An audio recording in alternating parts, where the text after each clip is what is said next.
Live from the part of YouTube that advertisers secretly want to monetize, but they're too afraid to do it. It is the Zankoku Tenshi Show. The show that obviously gave up trying before it even began. And now, here is your host, one step closer to irrelevancy, Zankoku Tenshi.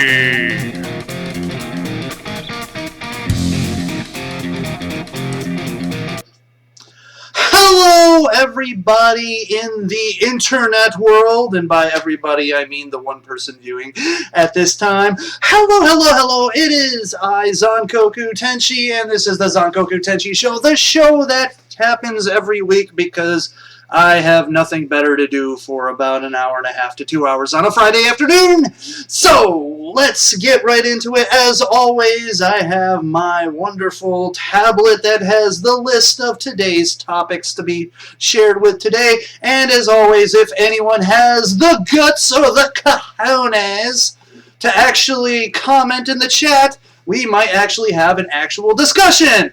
But hey, whatever, I'll just keep saying the word actual, and we can make it a drinking game. I do not condone alcoholic beverage consumption in excess. But what you are doing on your own time is your own business. So anyways, so today, Friday, the first Friday of June, it is a wonderfully beautiful day outside. I really should just be out there enjoying it, but instead I'm inside my dungeon of death and doom and destruction and debauchery talking to you, the internet. So, hey, what's up going on, everyone? Hopefully you're going to have a great weekend. Today, the plan is to have game night. So maybe some people will show up toward the end of the stream, but I don't know. But hopefully things go right this time and not like last week where they kind of just canceled. So anyways, moving to the first topic, and it is the trailer of It Comes at Night. It Comes at Night. Oh my goodness, It Comes at Night. So, you know me, I'm a big horror fan, I'm a big horror nut, so I saw this trailer, and it is actually pretty intriguing. It looks like some sort of weird post-apocalyptic diseased future where a group of people are taken in by this guy who is very protective and has a bunch of rules, and one of the rules is there is only one way in and out of this place. It's this big red door. He's the only one who has got the key, and you always... Oh, hey, Sharpshooter, welcome to the chat. Yes, I am hyped for the movie, too. It looks very interesting, very intriguing.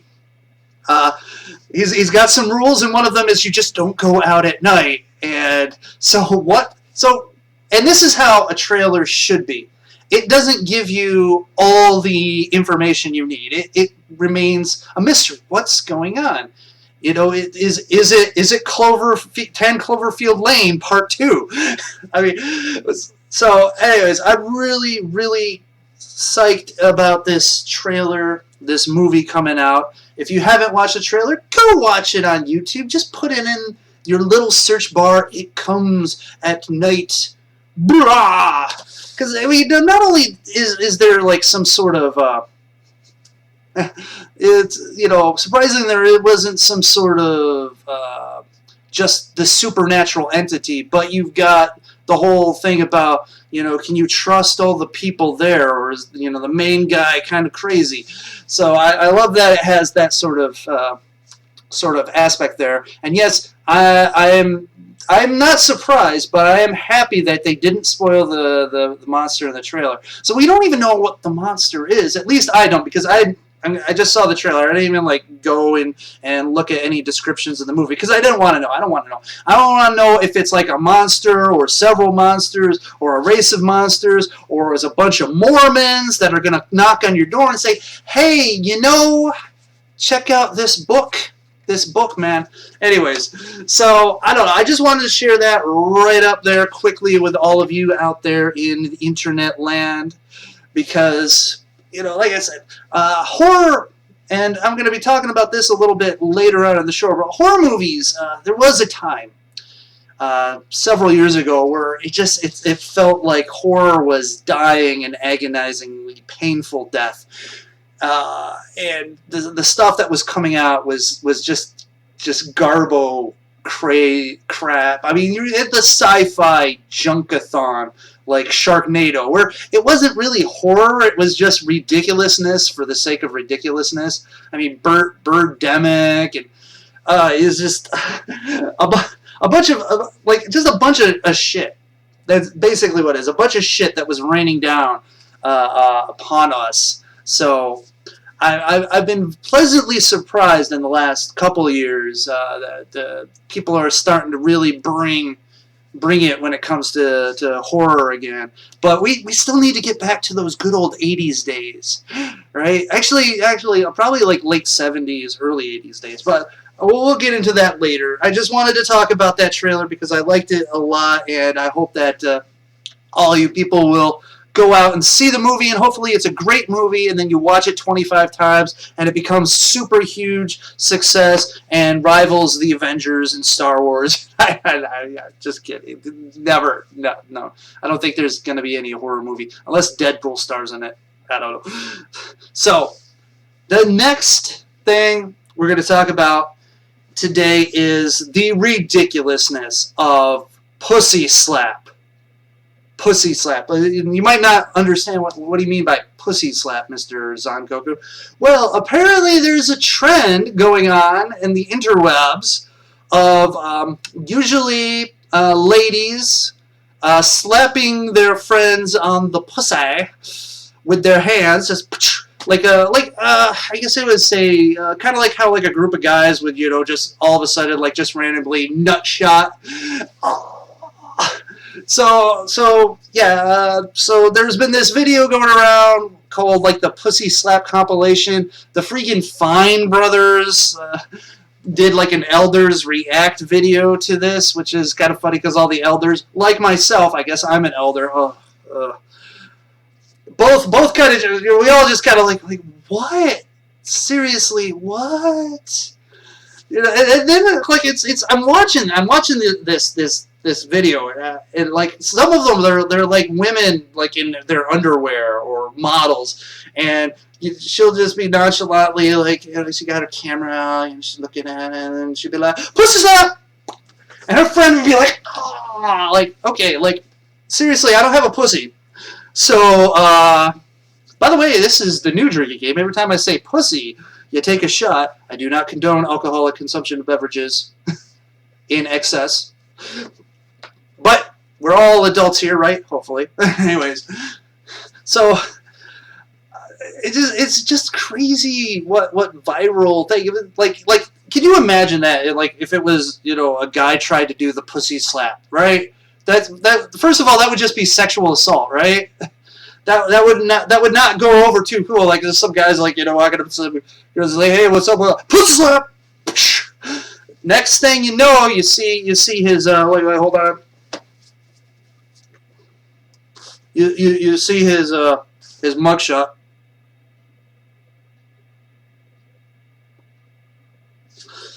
And then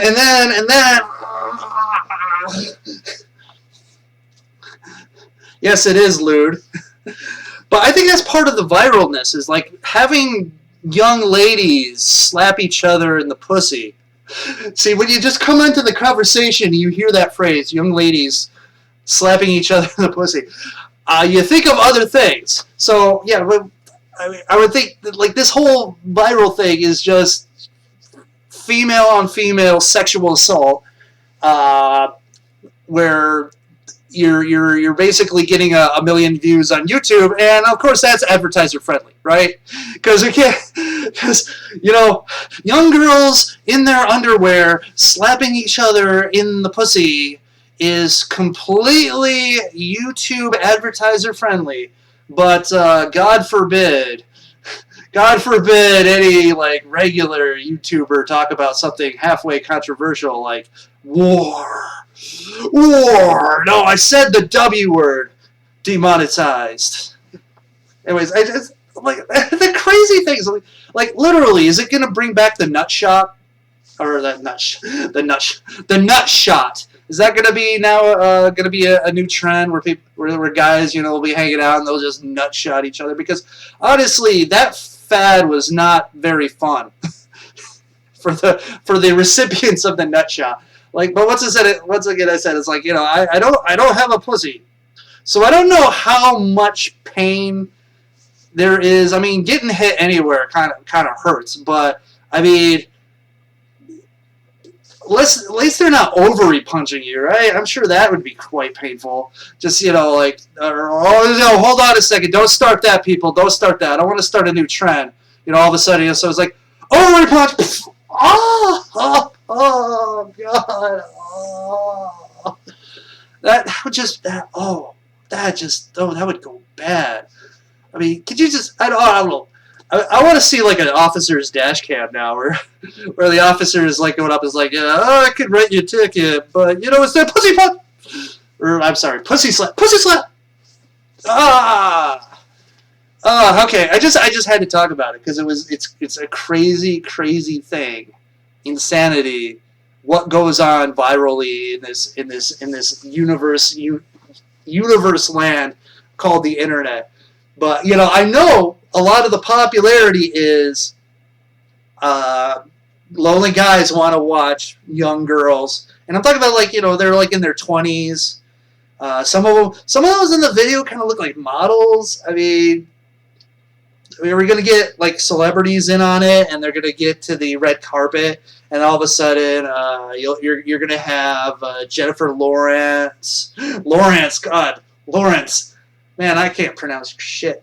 She'll go up to, I don't know, who else is out there. She'll go out, I was about to say Shannon Tweed. I don't like, Shannon Tweed even a person anymore? That's a sad thing to say. No, she's going to go up to, like, Jessica Alba. She doesn't even she's not even in movies anymore. I don't know. But she's just going to go up to her and then just go, hey, how's it going? Pussy slap! Yeah, I don't know.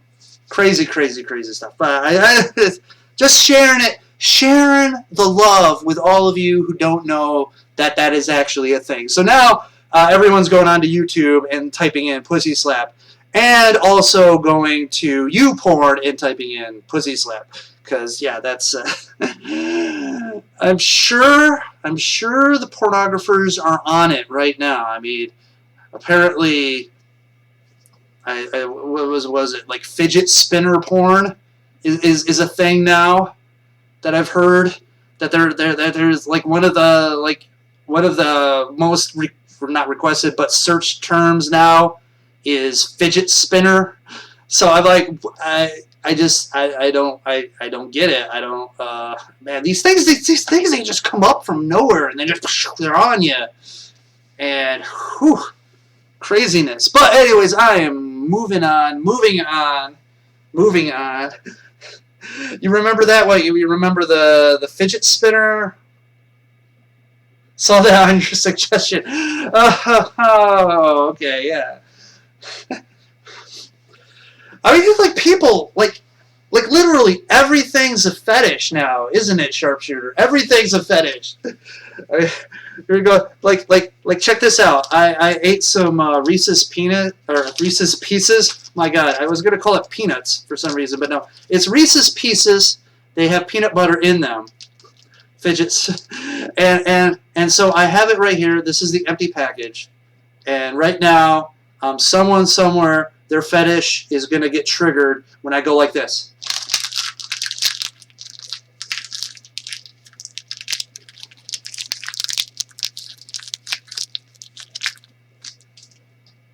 Someone on the internet just came buckets.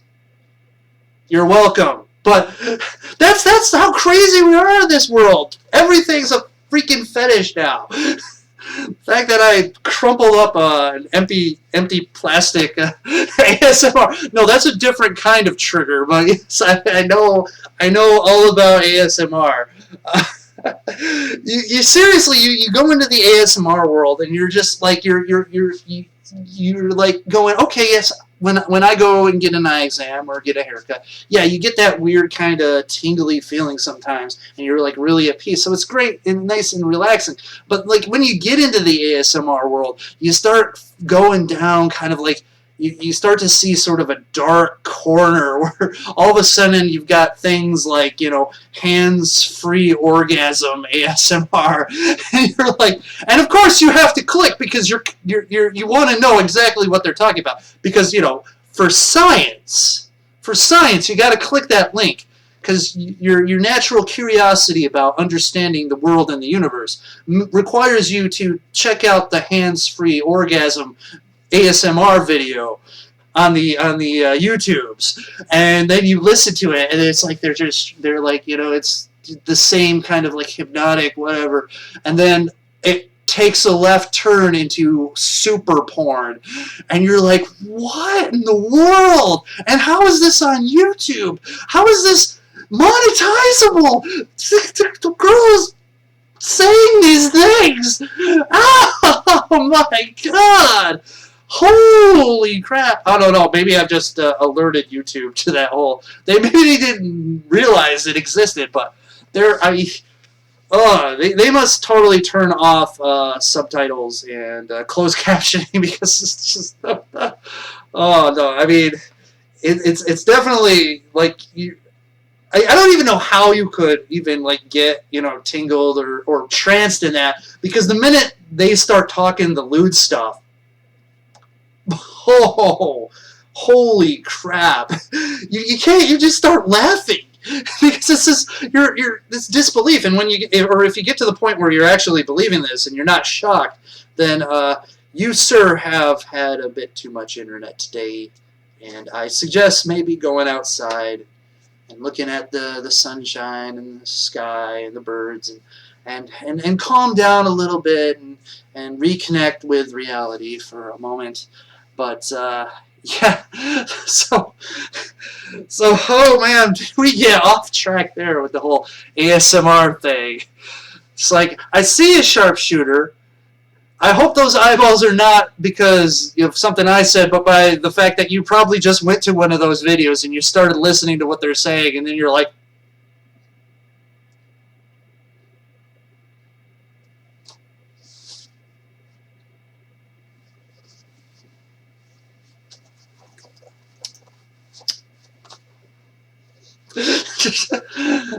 I don't know, you can't hear the zippers unzipping.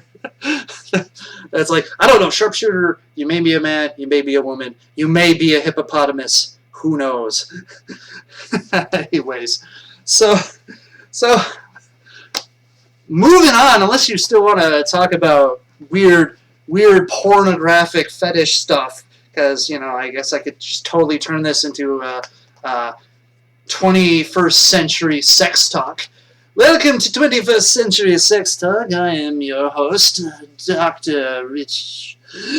I am a PhD in super hypersexual aberrancy. It might be a helicopter, who knows? Dude, that's offensive. I self-identify as an attack helicopter. No, just kidding. Oh my god. Oh my goodness. Okay, but moving on from that crazy sex talk. So, as hopefully all of you who are watching, who is like 2 people, know, I run a stupid YouTube channel filled with stupid movie reviews. I call them stupid because obviously, judging by the fact that people are not quite watching these, they have to be stupid in my opinion. I thought they were magnificent and wonderful, and I put a lot of work into them. But I thought, just to give people context, I will run through every movie that I've reviewed on this godforsaken YouTube channel here, just to give anyone who may not have caught them or may not have really even cared to see them, just about how much crazy, insane shit that I review on this channel, intermixed with some regular stuff. So I say, here, let's get into it. Let's just start getting into it. So the first one that's on my channel, if you go to my channel and look at my playlist, you'll see my movie reviews playlist. It is about 117 videos. So, the first one is the Evil Dead Trap, the Japanese horror movie, otherwise known as Shiryo no Wana. And that movie is awesome. Awesome movie. I suggest you check it out. I also did a review of The Ninth Gate, which is garbage. I really hated that movie. We've got Dream Home, the Chinese Hong Kong film that is about a woman so desperate to get an apartment she would kill for it, and kill she does. Holy cow! This movie may just be one of those that actually will push the line of decency and good taste. Yes, the Japanese films are usually the strangest ones, but the Chinese can give them a run for the money. So after Dream Home, I did The Legend of Hell House, one of my favorite haunted house movies of all time, and if they were ever going to make a remake for it, I would be totally on board. And if they ever need someone to star in that film, I would totally be on board for doing that too, even though I'm not an actor, but I do play one on the internet. Next up, Tokyo Gore Police, another Japanese crazy, insane, we would say splatter gore flick. That one, tons of fun. Staying in that sort of genre, we have Gothic and Lolita Psycho. That's a load of fun. Not as good as Gore Police, but still pretty up there. And then I've got Cat in the Brain, the Lucio Fulci, sort of almost autobiographical in a way. I mean, he sort of plays himself in this movie as a horror movie director who is starting to get convinced that he may become like a monster killer. Anyways, gore, tits, everything you would love in a horror movie, in that movie there. Then I reviewed Escape Plan, and I did that because I actually saw it ahead of time. One of the few times I actually got to see a movie before it actually got wide release, and I thought I'd do an early review for people. No one really cared though. Then we've got, returning to Japan, we've got the Tomie series. I did the entire Tomie series. Tomie Another Face, Tomie Replay, Tomie Rebirth, Tomie Forbidden Fruit, Tomie Beginning, Tomie Revenge, Tomie versus Tomie, which is actually a very awesome concept. Too bad they really kind of blew it in the movie. And it also has some of the most hilarious English subtitles I have ever come across. I you need to watch. And then Tomie Unlimited. Then we went a little bit further east, and or actually west. What am I saying? We went a little further west and went to Korea for the next one, which was my review of Phone.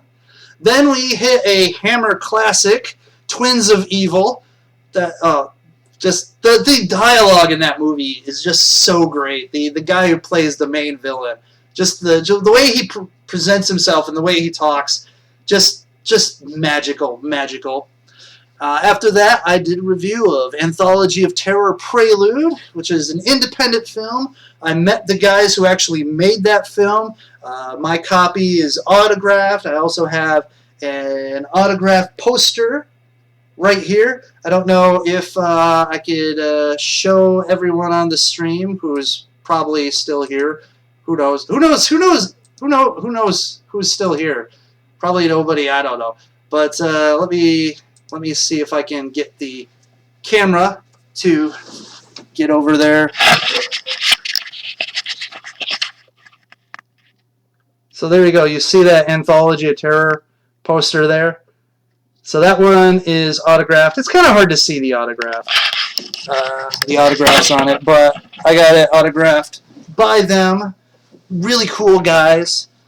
They actually are kind of local. At least they were. I don't know my chair cover back. I don't know how much more how much they are there. It was a while ago. But moving on. So where were we? Oh yeah, we had that. So then I did the anthology, Three Extremes. Great little anthology. I think at least one of the movies in that, or one of the short movies in there, actually became a full movie after that. I think that was the one, Dumplings. Insanity. And then, of course, I did the review of the all-time greatest zombie movie ever to come out of Japan, and that is Rape Zombie. Yes, Rape Zombie. If you ever wanted to know what the zombie apocalypse would look like if the zombie plague were to just make men into rapists, basically what feminists think the real world is already. So basically the men get like infected and they have to go around and they sexually assault women. Your favorite sharpshooter? You know, it's definitely a classic, and one of those reviews that when I put up, I'm like, is this the end of my YouTube channel? I mean, I censored out all the naughty bits, but still, the subject matter, a little bit controversial. And then I moved on to Mutant Girl Squad, another Japanese gore epic and quite fun and messed up movie. I mean, like this, like you watch my review and it's part of my That's Fucked Up series because it is. It's the movie is fucked up. They kind of this girl's got like fire in her blood, and so she can like I mean. I don't know how to explain it, but they end up riding her like a magic carpet during this movie. So, I mean, go check out the review. It's insanity. The next one was Eat the Schoolgirl, or otherwise known as Osaka Telephone Club, and that movie is so messed up. I mean, it revolves around a guy who is sexually frustrated. And the only way he can complete, so to speak, is by murder. And it's so weird. He's like visited by this fairy angel person, and she's like naked, and just watching it, you're, what the hell is going on? And it's gory and nasty and all kinds of wrong, and yet so right. Anyway, so then I moved on to some re-uploads of some old stuff. Pokemon Go, yo! Hello. Welcome to the stream. Some of my quick hits, basically, they were just small little videos that I did with like the cheapest editor possible, and they were just me being very angry at a couple films. Day of the Dead remake from 2008. What a god-awful, horrible travesty that was. The one zombie was a vegetarian, so he doesn't eat brains, which is like, why? What's the point? But anyway, so moving on, How to Be a Serial Killer, which had a great premise and just didn't know what it wanted to do with it. And then you had the movie In Time, which I just thought had a bunch of ridiculousness in the plot. The movie Dead Girl, which I just thought was crazy. Maybe Dead Girl was sort of my precursor to the That's Fucked Up series. Because just the whole idea of, like, we find a dead girl in an abandoned asylum. So what's the first thing we think of? We can fuck it. We can fuck it. I can stick my dick in it. That's the first thing you think of, not call the police, not, oh my god, it's some dead body. No, it's we have ourselves a free sex toy.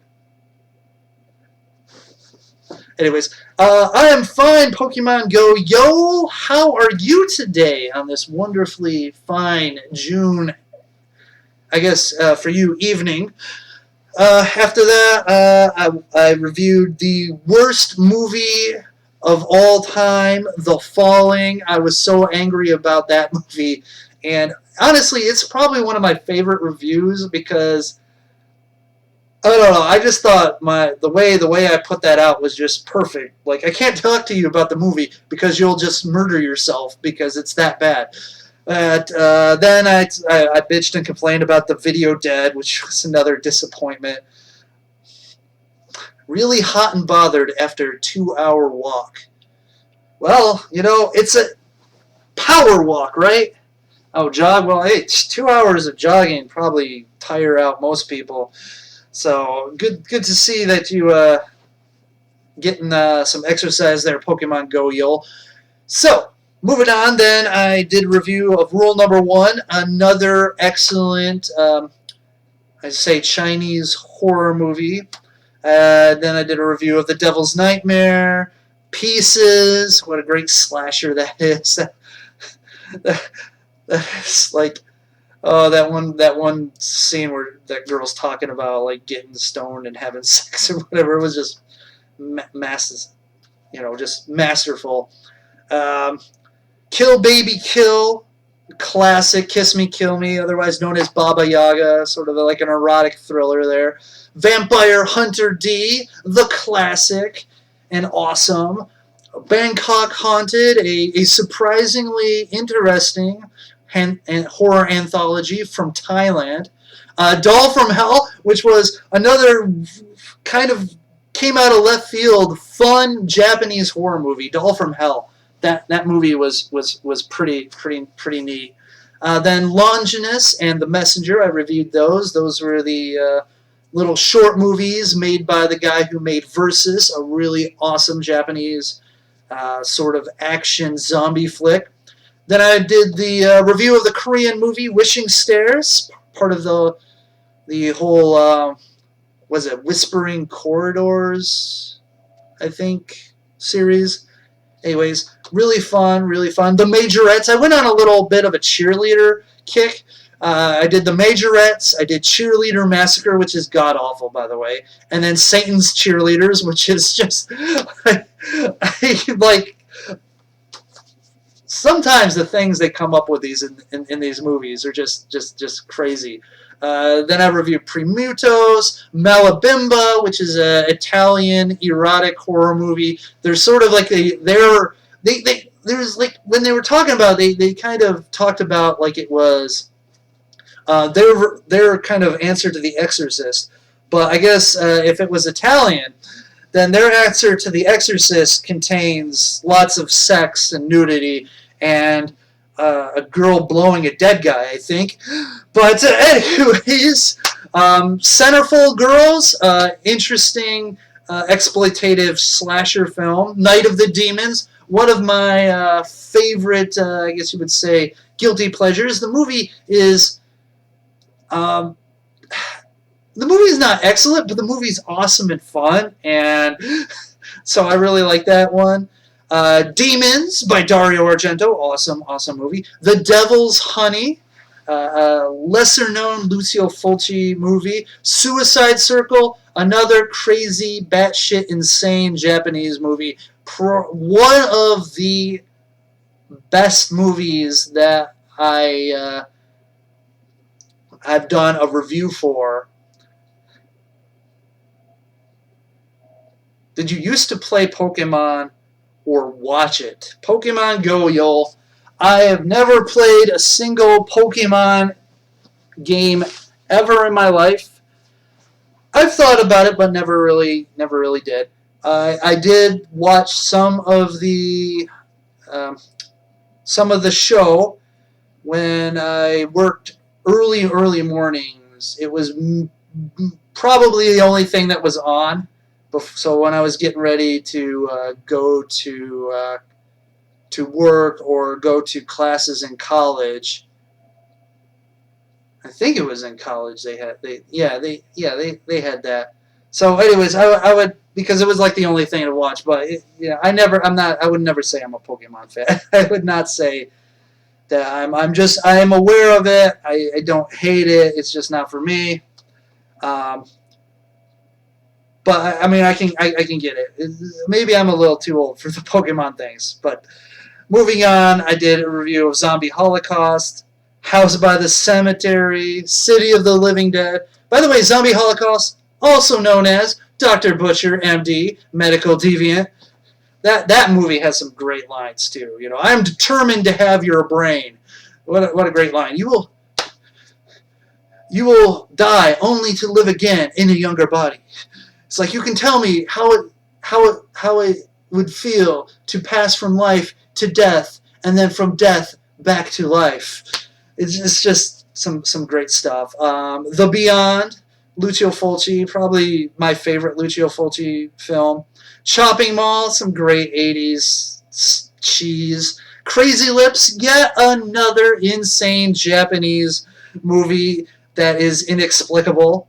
Then a little bit more, I guess you would say, modern and mainstream. I reviewed It Follows, The Purge Anarchy, Poltergeist 2015. Then I go back to Japan for some more insanity, Wicked City. That was some craziness. Visitor Q, Takeshi Miike. Holy cow, oh man, that movie.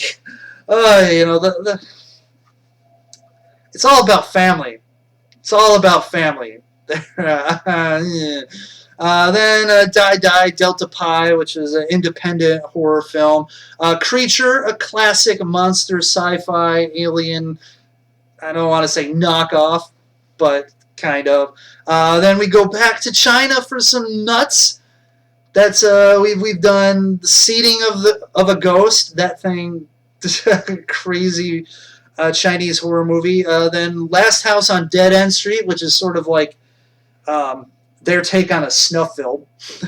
It's not Japanese. That one is a late 70s, almost underground horror movie. Then moving on, Stage Fright, Aquarius. I did a review. Track of the Moon Beast, one of the most horrible movies ever, with some of the worst acting and horrible lines of dialogue ever. I mean, like there's a character whose name is Johnny Longbow. He's an American Indian, and this woman asks this guy, "Why do they call him Johnny Longbow?" And he goes, "Well, that's his Indian name, and it means." And I'm gonna mess this up, so I'm paraphrasing here, but it means someone who shoots his bow straight and true, long distance. I'm like, okay, longbow is an English word.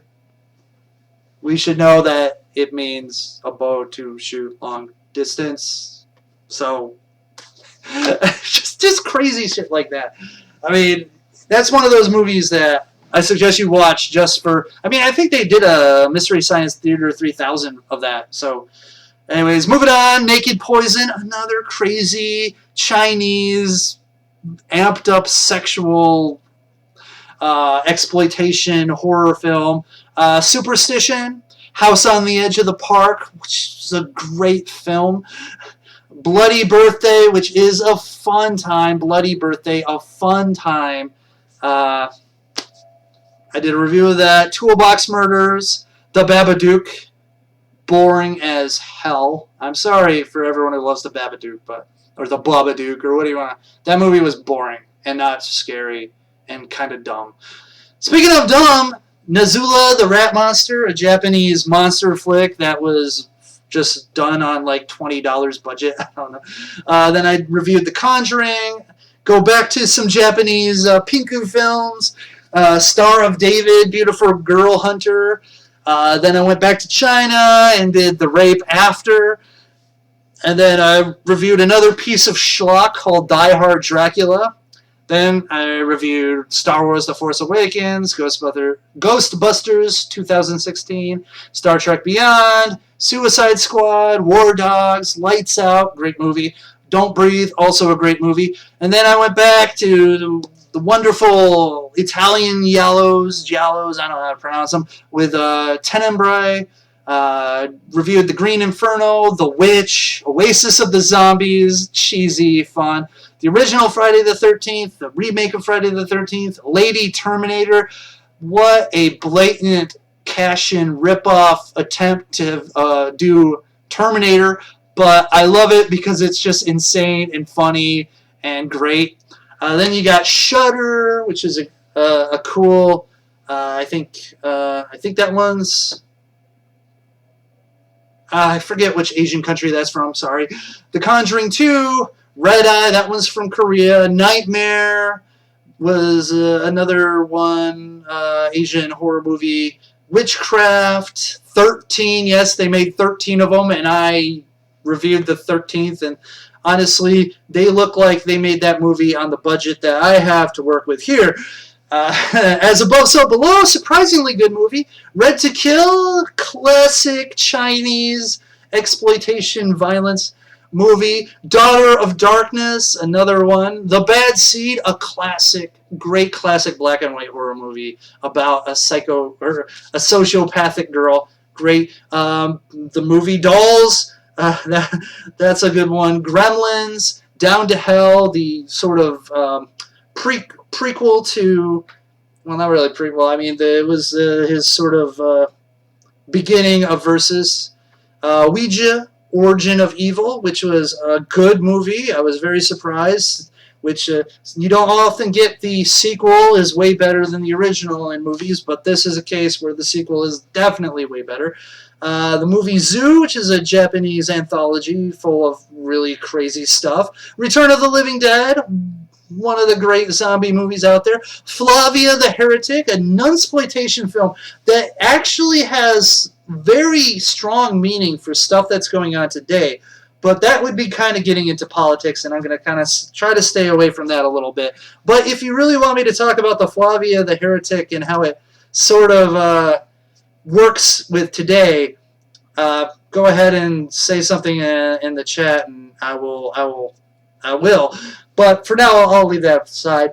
Alucarda, another sort of exploitative horror film with a little bit of nudity and whatnot here. Nude for Satan.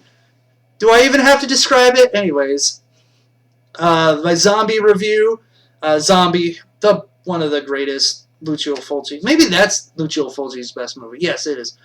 Sharpshooter says, go ahead. So, okay, Flavia the Heretic. Now, this is going to be a complaint about third wave feminism. So, my apologies, but we're talking about the batshit crazy type of feminism that, wants to either lock up all men or have them all murdered. They want a whole, lesbian-dominated society. Things that just seem like maybe incompatible with the rest of humanity. And their view of, the whole Islamophobia thing. Because if you criticize anything about Islam, you're Islamophobic. If you say, oh my God, there's a terrorist attack, and you ask the question, was it Islamic terror, you're Islamophobic. So I'm not going to get into that. What I'm going to get into is the story of Flavia the Heretic and how it sort of mirrors what's happening, where you have this third wave feminism attaching themselves to this whole Islamophobia thing.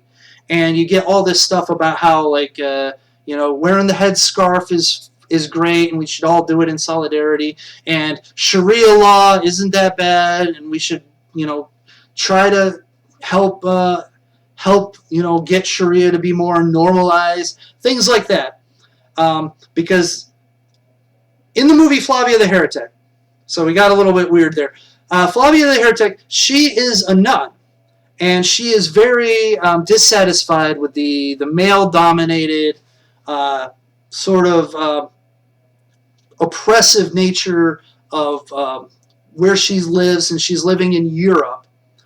And she's very dissatisfied. She feels the abuse. She sees that, the other women in the convent are kind of abused. And she sees, this male-dominated society in Europe as this horrible oppressive thing that she wants to fight against.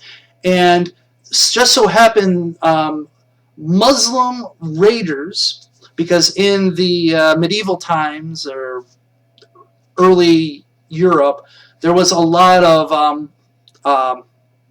invasions by Muslims trying to attack and conquer Europe, especially the eastern parts and in Spain. So she sees this threat as a way to free herself. So she latches on to these Islamic invaders and she befriends like the leader, the king, or whoever is leading the assault, and kind of falls in love with him, and she joins him on battles, and she rides a horse, and she kills male oppressors because she sees this is an invasion that is going to overthrow the current power base and will be able to free women, and she will be free because of this. So she joins them, she battles, she kills, she gets her revenge, bloody revenge. And then after that, the Muslims, the king Muslim that she's in love with, expects her to be put back in her place. The battle's over. Now you're going to be my wife. You're going to be part of the harem. You're gonna have sex with me when I say it. You're going to be quiet and submissive, and I'm the boss. And she realizes that she just traded one oppressive master for another, and was very disillusioned by it, and ended up being in the same position she was in the first place, and that she unwittingly, the women that she wanted to save were going to be used as sex chattel for the invaders. And so she thought that by joining this group to overthrow the horribleness that she sees around her, she actually just condemned herself and everyone to their brutality, because she didn't take the time to actually discover what those people really are and what they wanted to do and stuff like that. So that sort of kind of relates to what happens today with this third wave feminism, seeing like all these refugees and changing the demographics of Europe, making it more Islamic as the way to topple down the old patriarchy. And because we were comrades, when the new regime comes, we'll be right there to help lead, right? Well, maybe not. I don't know. Be warned. What sides you pick sometimes. But anyways, I probably just offended like 99,000 people, but whatever. That's is what it is. I just thought that a movie from, I think it was in the 70s, so relevant today. I just thought it was worth noting. It's really crazy. Plus, the movie is messed up too. So I like messed up things. So anyways, moving on. So I did my favorite Friday the 13th movie, Friday the 13th, the final chapter. So I reviewed The Shallows, a great shark survival movie. Then Nightmare on Elm Street, The Halloween, and then the last review I did was just last week or a week or so ago, and that was Alien Covenant. Very disappointed with that movie, especially since I really, really wanted and desired answers to the movie Prometheus, and was very, very, very, very disappointed that I did not get any answers to that. So that really did sour me. So I've reviewed a lot of movies on this channel. So and I thought, hey, let's get the list out there, talk about some of them. That way, hey, if you didn't know about it, you can go to my channel, you can go to my movie review playlist and pick out the ones you want to know more about. Would you like to know more? Bing! Starship Troopers. Love that film. So, moving on. Wait, hold on a second, Sharpshooter. Are there any women engineers in Alien Covenant? My answer would be yes, but it's hard to tell because they all kind of look alike. And Yeah, I mean, you would assume that there's women, but maybe the engineers all have one gender. Which would be horrifying. There's only one gender? What a backwards society! They need at least 42? Anyways. So, I mean, spoiler alert, there are no engineers alive in Alien Covenant. Except in a flashback. And that's all I'm going to say about it. So, anyways, Alien Covenant. Oh, yeah. But watch my review. It does have a spoiler portion toward the end. It wasn't a bad movie. It was just not what I wanted. So, and because of that, that became annoying. So moving on, I come to the final topic for today, because pretty soon people should be showing up for game night. So far, there hasn't been any official cancellation. So, anyways, so the final thing, and this is, I gotta thank the channel Horror Addicts for this one. I've talked about Horror Addicts before, but anyways, go check them out on YouTube. They do horror content a lot more frequently than I do. But I try, but I'm just super busy and poor. But they're really great. They do some live streams, way better quality than mine, and they have actual guests. I know. I wish one day they would like send me a message and say, "Hey, be on the live stream. Come talk, chat, share some stories, old fogey." I'm only asking because I remember the director said the engineers got rid of women because they had no use for them because they can create their own offspring.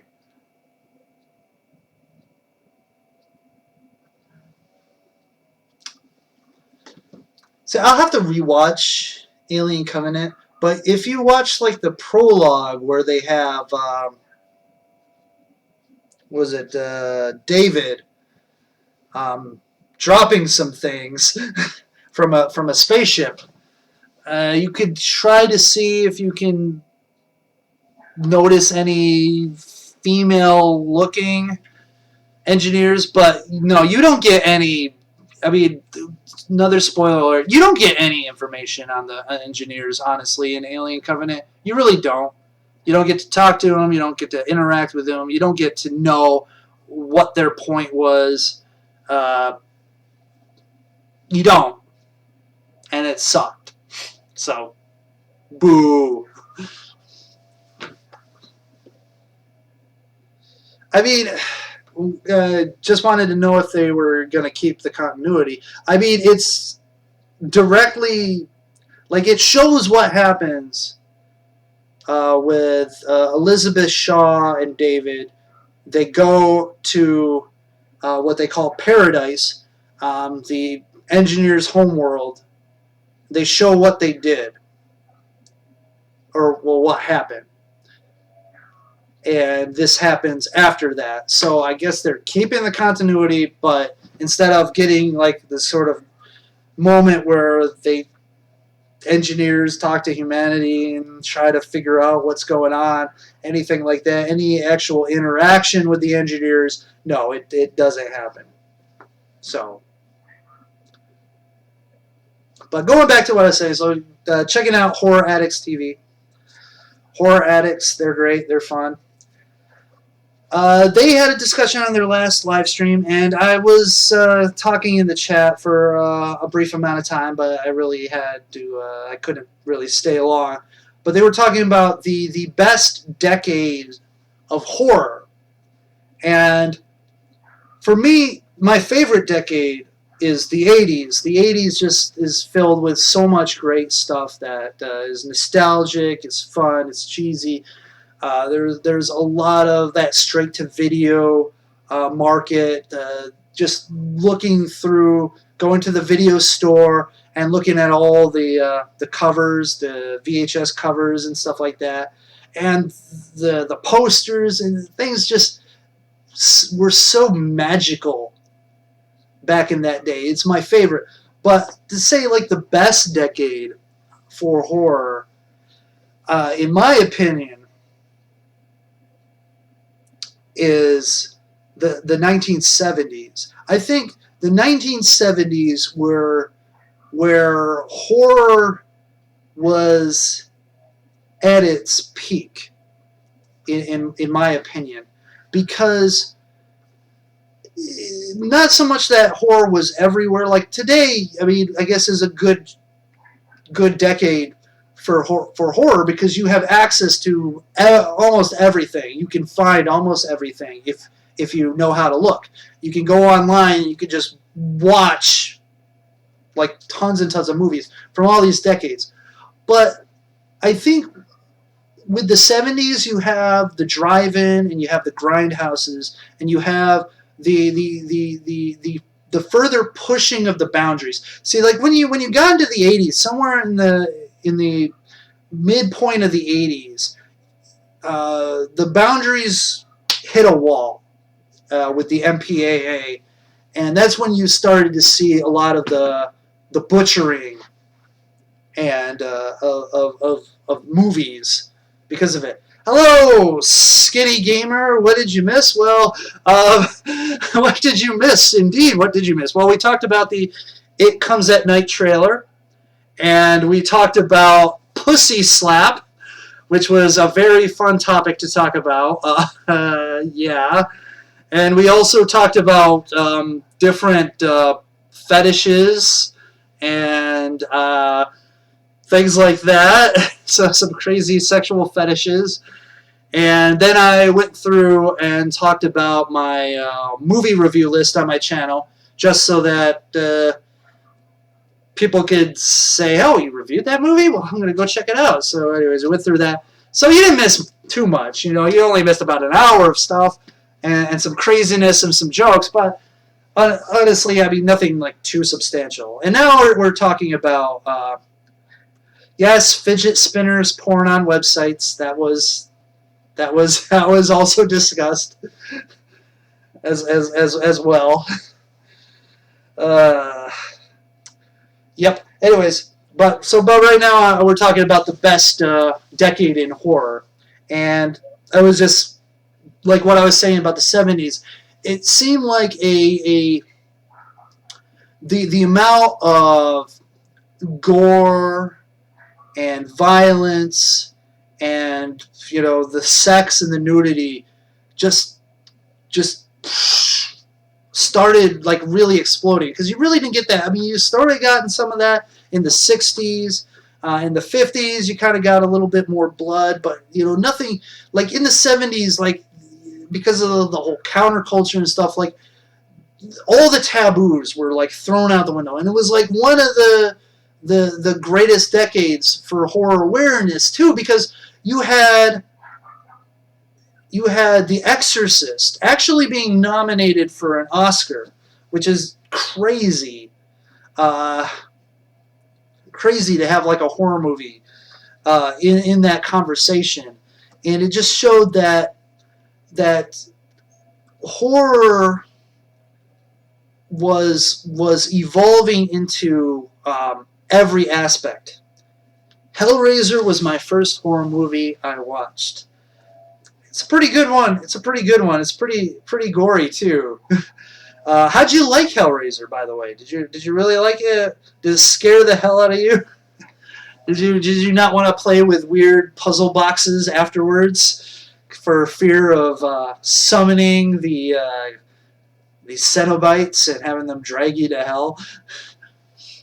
But yeah, so for me, the 70s I thought were very important in the horror movie history, and was horror movies at its most powerful, because the people making the horror movies didn't really care about the ratings more, because they could always just go unrated.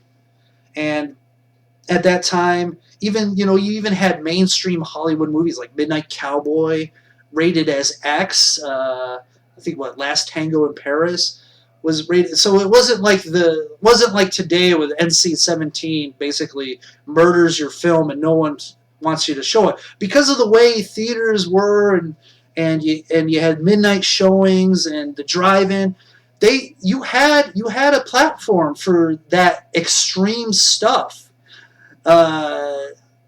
Especially the violence. And I remember watching on DVDs and Blu-rays and the special features some of the advertising that they had for those movies when they were coming out in theaters, and they would say, this movie has no explicit sex but has explicit violence and is shown unrated.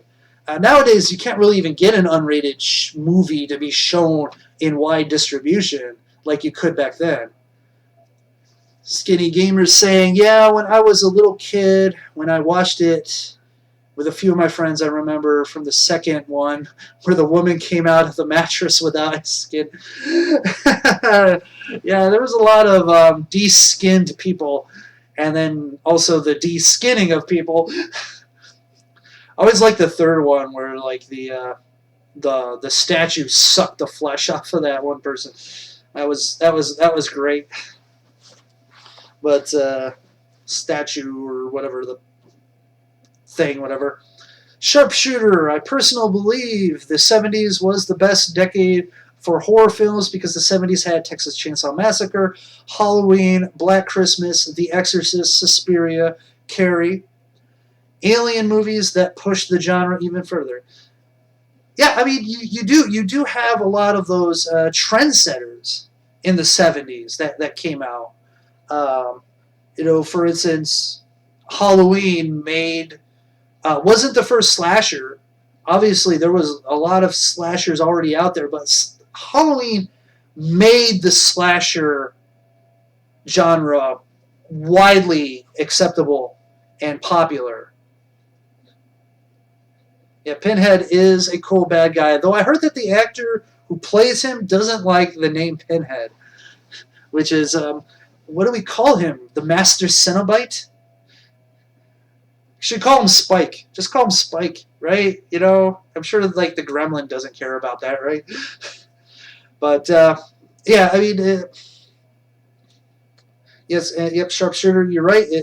Halloween popularized the genre, and so yeah, you've had like these movies like Dawn of the Dead. I mean. Yes, sure, you had Night of the Living Dead that created the modern zombie movie. But I think Dawn of the Dead is what was the gold standard for zombie movies. And every zombie movie after that was like, well, how are we going to be like Dawn of the Dead? The level of gore, violence, the narratives, the storyline, the characters. I think just everything zombie-wise after that was because of Dawn of the Dead. And, The Exorcist, once again, supernatural movies. I mean, I think, wasn't The Changeling in the 70s also? That was a really awesome movie. You had Rosemary's Baby, I think, was also 70s. I'm going to have to look that up, because that one's kind of questionable. So now we will consult IMDb.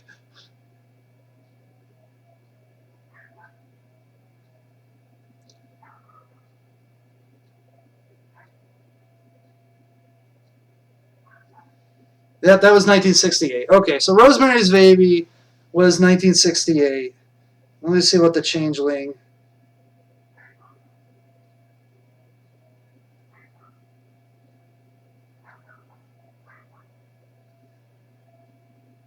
No. Okay. Well, The Changeling was 1980. So, well, I mean, it might have been made in the 70s, but close enough, right? Anyways, Skinny Gamer, I've got to go now, but it was fun. Bye. You're only here for like 2 minutes. I'm glad I can make 2 minutes fun. Remember that, ladies. I can make 2 minutes fun. I'm just not sure what we're going to do with the other minute and a half. Okay, bad joke. But yes, the 70s. I think the 70s is where the leap to the height of its powers, the pushing of the envelope to its furthest point, I think what made the 70s great. I mean, horror was greatly popular in the 30s and 40s, but you have to understand, from what I understand anyways, is that in those times, horror movies were kind of thought about as the genre for kids and young adults, and not necessarily for adult people.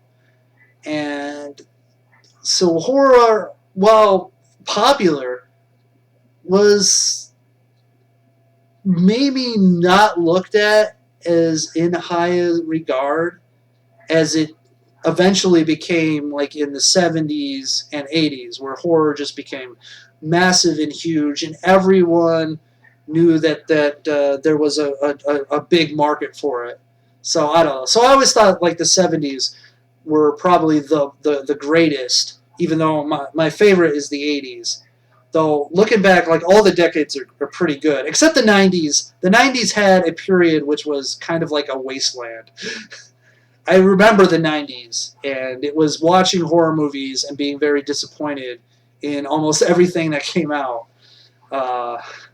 But then again, yeah, and then the 90s, it's just a weird decade because there were some great movies in there, but then there was just like a lot of just nothingness.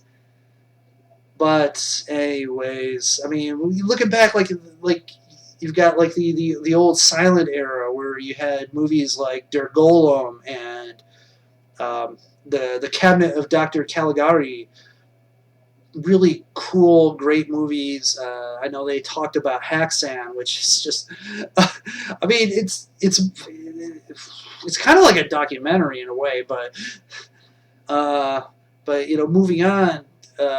Even during the whole Universal time, where you had like those big name horror movies, you had other things that were coming up, like the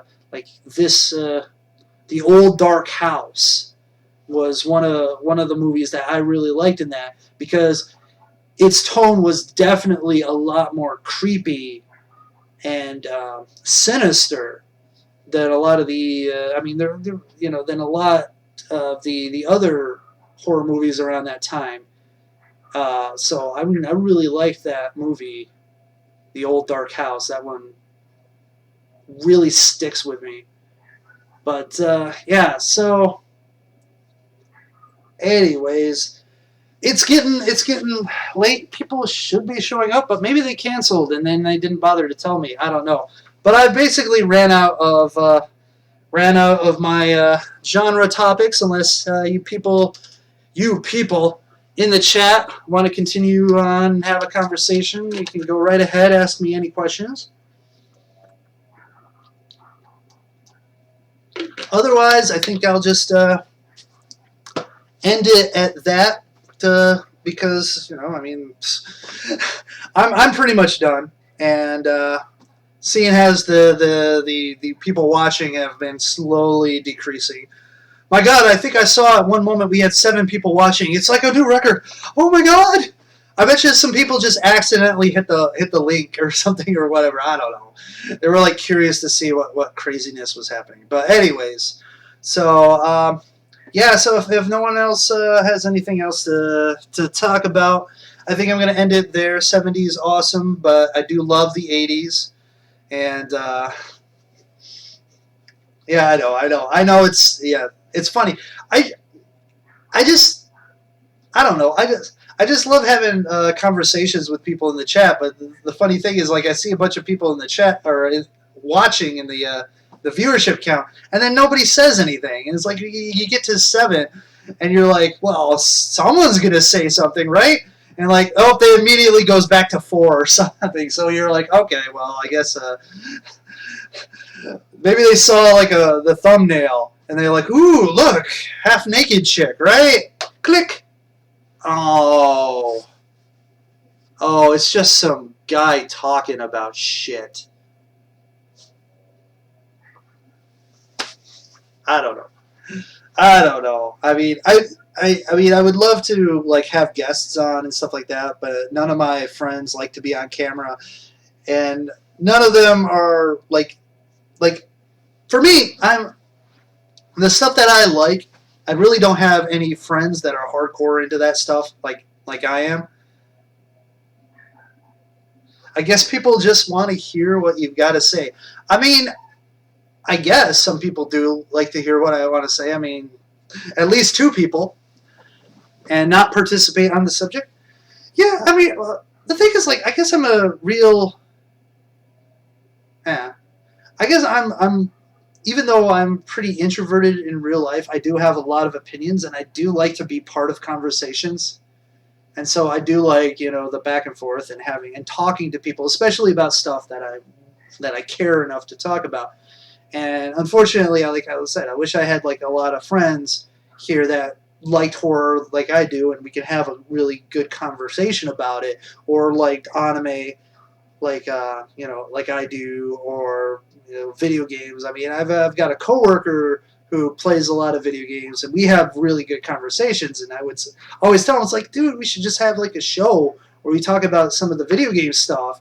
But our schedules and stuff probably doesn't work out. But the things that we talk about, especially since we don't always share the same opinion, so you get the great back and forth point counterpoint. So yeah, sometimes when I'm doing this, I feel like that guy, that kid who is from school, who has that birthday party, invites the whole class to the birthday party, and then the birthday party shows up, and he's just sitting there waiting for people to come, and nobody shows up, and it's just like the most sad, pathetic loser feeling in the world.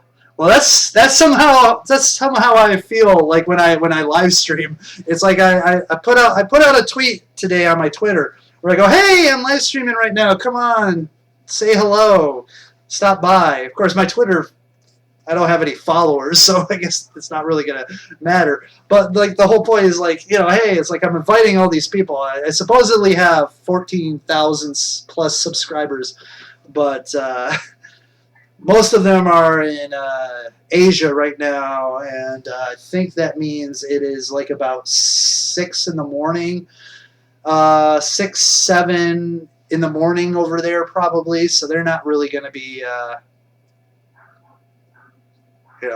paying attention to what I'm doing. I don't know. Anyways, but so yeah, I'm going to. I don't know if you hear that dog barking in the background, but I'm gonna figure out what the craziness is happening. But I'm gonna end it here because I've definitely run out of topics to talk about. I've run out.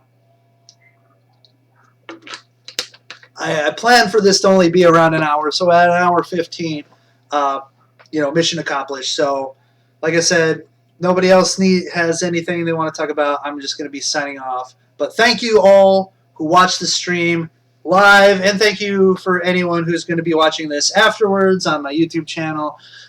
If you like me, go ahead, like, favorite, subscribe, thumbs up, notification squad, do a little dance, things like that, whatever, I don't know.